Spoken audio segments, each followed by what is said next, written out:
Welcome to Story Quest. Today, I will be reading Little Woman, Chapter 12, Part 1. Beth was postmistress, for being most at home, she could attend to it regularly, and dearly liked the daily task of unlocking the little door and distributing the mail. One July day, she came in with her hands full and went about the house, leaving letters and parcels like the penny post. "Here's your posy, Mother. Laurie never forgets that," she said, putting the fresh posy in the vase that stood in Mommy's corner and was kept supplied by the affectionate boy. "Miss Meg March, one letter in a glove," continued Beth, delivering the articles to her sister, who sat near her mother, stitching wristbands. "Why, I left a pair over there, and here is only one," said Meg, looking at the gray cotton glove. "Didn't you drop the other in the garden?" "No, I'm sure I didn't, for there was only one in the office. I hate to have odd gloves. Never mind, the other may be found. My letter is only a translation of the German song I wanted. I think Mr. Brooke did it, for this isn't Laurie's writing." Mrs. March glanced at Meg, who was looking very pretty in her gingham morning dress, with the little curls blowing about her forehead, and very womanly, as she sat sewing at her little work table, full of tidy white rolls, so unconscious of the thought in her mother's mind, as she sewed and sang, while her fingers flew, and her thoughts were busied with girlish fancies as innocent and fresh as the pansies in her belt, that Mrs. March smiled and was satisfied. "2 letters for Dr. Joe, a book, and a funny old hat, which covered the whole post office and stuck outside," said Beth, laughing as she went into the study where Joe sat writing. "What a sly fellow Laurie is," I said. "I wished bigger hats were the fashion, because I burn my face every hot day." He said, "Why mind the fashion? Wear a big hat and be comfortable." I said I would if I had one, and he has sent me this to try me. I'll wear it for fun and show him I don't care for the fashion. And hanging the antique broad brim on a bust of Plato, Jo read her letters. One from her mother made her cheeks glow and her eyes fill, for it said to her, "My dear, I write a little word to tell you how much satisfaction I watch your efforts to control your temper. You say nothing about your trials, failures, or success, and think, perhaps, that no one sees them but the friend whose help you daily ask. If I may trust the well-worn cover of your guidebook, I too have seen them all, and heartily believe in the sincerity of your resolution, since it begins to bear fruit. Go on, dear, patiently and bravely, and always believe that no one sympathizes more tenderly with you than your loving mother." That does me good. That's worth millions of money and pecks of praise. Oh, Mommy, I do try, and I will keep on trying and not get tired, since I have you to help me.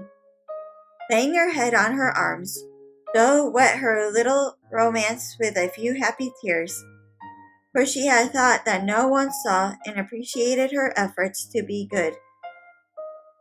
And this assurance was doubly precious, doubly encouraging, because unexpected and from the person whose commendation she most valued. Feeling stronger than ever to meet and subdue her Apollyon, she pinned the note inside her frock as a shield and a reminder, lest she be taken unaware, and proceeded to open her other letter. Quite ready for either good or bad news, in a big dashing hand Laurie wrote, "Dear Joe, some English girls and boys are coming to see me tomorrow, and I want to have a jolly time. If it is fine, I'm going to pitch my tent in Long Meadow and row up the whole crew to lunch and croquet. Have a fire, make a mess, gypsy fashion, and all sorts of larks. They are nice people and like such things. Brooke will go to keep us boys steady, and Kate Vaughn will play party for the girls. I want you all to come. Can't let Beth off at any price, and nobody shall worry her. Don't bother about rations. I'll see to that and everything else. Only do come. There's a good fellow. In a tearing hurry. Yours ever, Laurie. Here's richness, cried Joe, flying in to tell the news to Meg. Of course we can go, Mother. It will be such a help to Laurie, for I can row, and Meg see to the lunch, and the children be useful in some way. I hope the Vaughns are not fine grown-up people. Do you know anything about them, Joe? Asked Meg. Only that there are 4 of them. Kate is older than you, Fred and Frank twins about my age, and a little girl, Grace, who is 9 or 10. Laurie knew them abroad and liked the boys. I fancied from the way he primed up his mouth in speaking of her that he didn't admire Kate much. I'm so glad my French print is clean. It's just the thing and so becoming, observed Meg complacently. Have you anything decent, Joe? Scarlet and gray boating suit, good enough for me. I shall row and tramp about, so I don't want any starch to think of. You'll come, Betty? If you won't let any boys talk to me. Not a boy.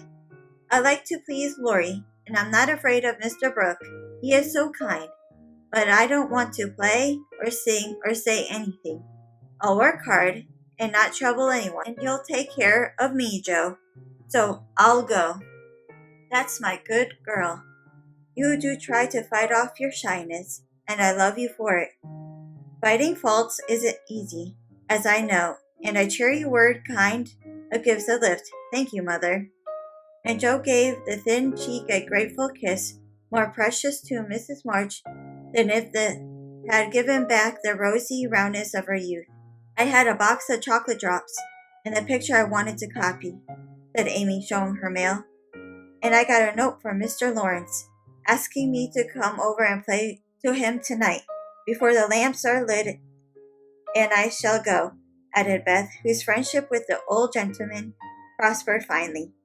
Now let's fly around and do double duty tonight, so that we can play tomorrow with free minds, said Joe, preparing to replace her pen with a broom. When the sun peeped into the girls' room early next morning to promise them a fine day, he saw a comical sight. Each had made such preparation for the feat as seemed necessary and proper. Meg had an extra row of little curl papers across her forehead.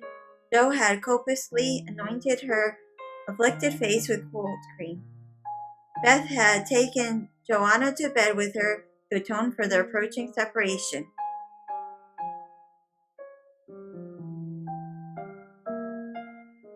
And Amy had capped the climax by putting a clothespin on her nose to uplift the offending feature.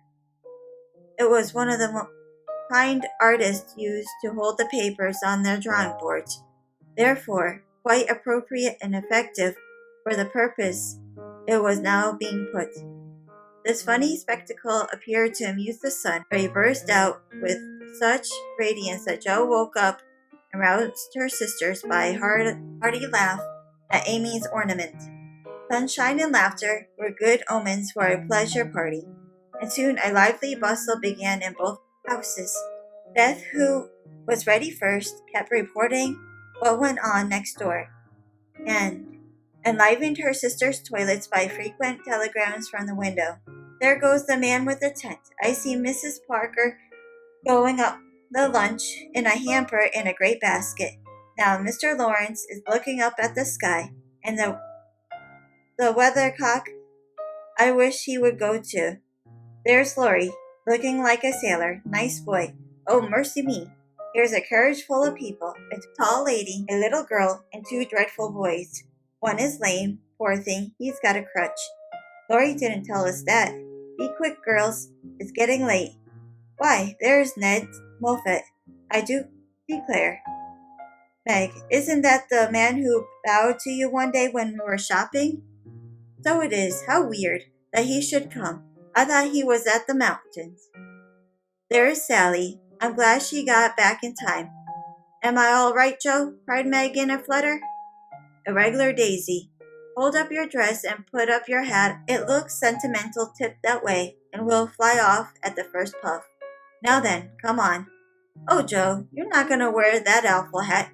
It's too absurd.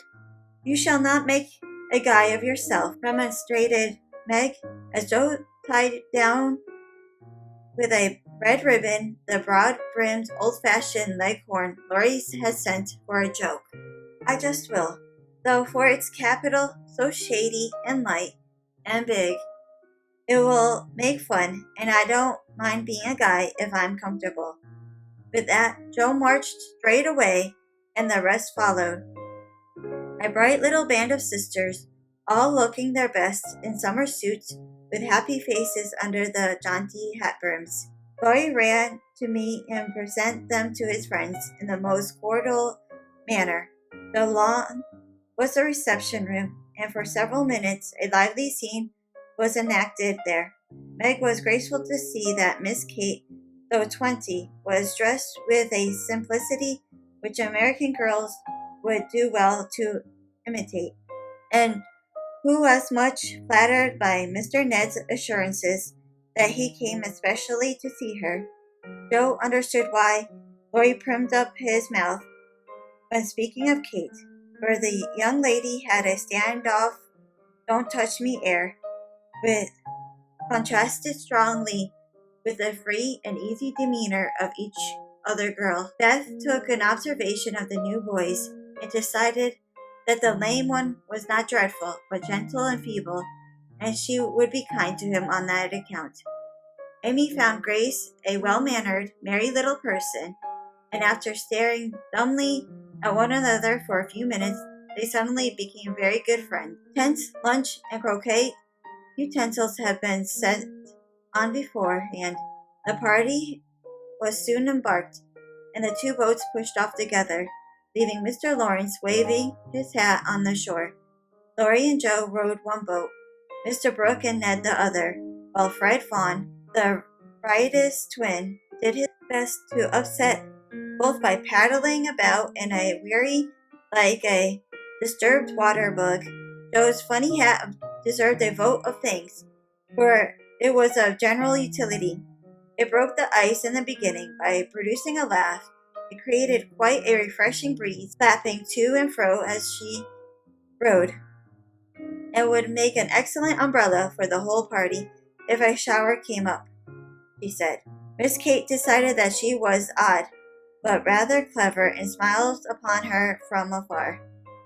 Meg, in the other boat, was delightfully situated face to face with the rowers, who both admired the prospect and feathered their oars with uncommon skill and dexterity. Mr. Brooke was a grave, silent young man with handsome brown eyes and a pleasant voice. Meg liked his quiet manners and considered him a walking encyclopedia of useful knowledge. He never talked to her much, but he looked at her a good deal, and she felt sure that he did not regard her with aversion. Ned, being in college, of course, put on all airs which freshmen think it their bounden duty to assume. He was not very wise, but very good-natured, and altogether an excellent person to carry on a picnic. Sally Gardner was absorbed in keeping her white pique dress clean, and chattering with the ubiquitous Fred, who kept Beth in constant terror of its pranks. It was not far to Long Meadow, but the tent was pitched and the wickets down by the time they arrived. A pleasant green field, with 3 wide spreading oaks in the middle and a smooth strip of turf for croquet. "Welcome to Camp Lawrence," said the young host as they landed with exclamations of delight. "Brooke is Commander-in-Chief. I am Commissary General. The other fellows are staff officers, and you ladies are company. The tent is for your especial benefit, and the oak is your drawing room. This is the mess room, and the third is the camp kitchen. Now let's have a game before it gets hot, and then we'll see about dinner." Frank, Beth, Amy, and Grace sat down to watch the game played by the other 8. Mr. Brooke chose Meg, Kate, and Fred. Laurie took Sally, Joe, and Ned. The English played well, but the Americans played better and contested every inch of the ground as strongly as if the spirit of '76 inspired them. Joe and Fred had several skirmishes and once narrowly escaped high words. Joe was through the last wicket and had missed a stroke, which failure ruffled her a good deal. Fred was close behind her, and his turn came before hers. He gave a stroke, his ball hit the wicket, and stopped an inch on the wrong side. No one was very near, and running up to examine, he gave it a sly nudge with his toe, which put it just an inch on the right side. "I'm through. Now, Miss Joe, I'll settle you, and get in first," cried the young gentleman, swinging his mallet for another blow. "You pushed it.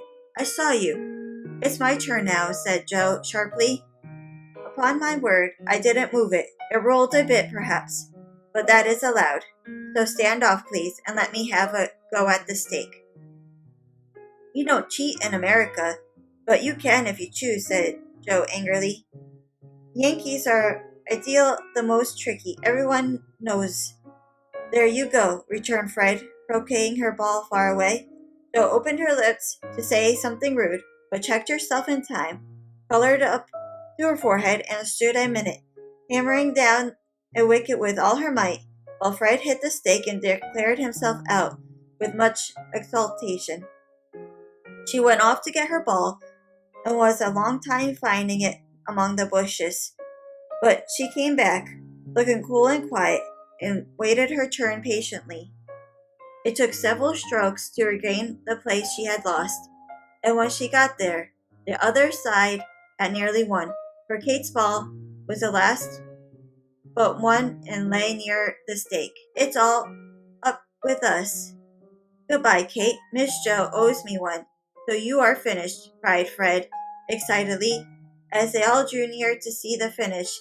"Yankees have a trick of being generous to their enemies," said Joe, with a look that made the lad redden. "Especially when they beat them," she added, as, leaving Kate's ball untouched, she won the game by a clever stroke. Laurie threw up his hat, then remembered that it wouldn't do to exult over the defeat of his guest, and stopped in the middle of the chair to whisper to his friend. "Good for you, Joe. He did cheat. I saw him. We can't tell him so. But he won't do it again, take my word for it." Meg drew her aside, under a pretense of pinning up a loose braid, and said approvingly, "It was dreadfully provoking, but you kept your temper, and I'm so glad, Joe." "Don't praise me, Meg, for I could box us here this minute. I should certainly have boiled over if I hadn't stayed among the nettles. I got my rage under control, enough to hold my tongue. It's simmering now, so I hope he'll keep out of my way," returned Joe, biting her lips as she glowered at Fred from under her big hat. Thank you for watching. If you had enjoyed this video, please like, share, and comment down below. And if you have not done so already, please subscribe and hit that bell notification for future videos.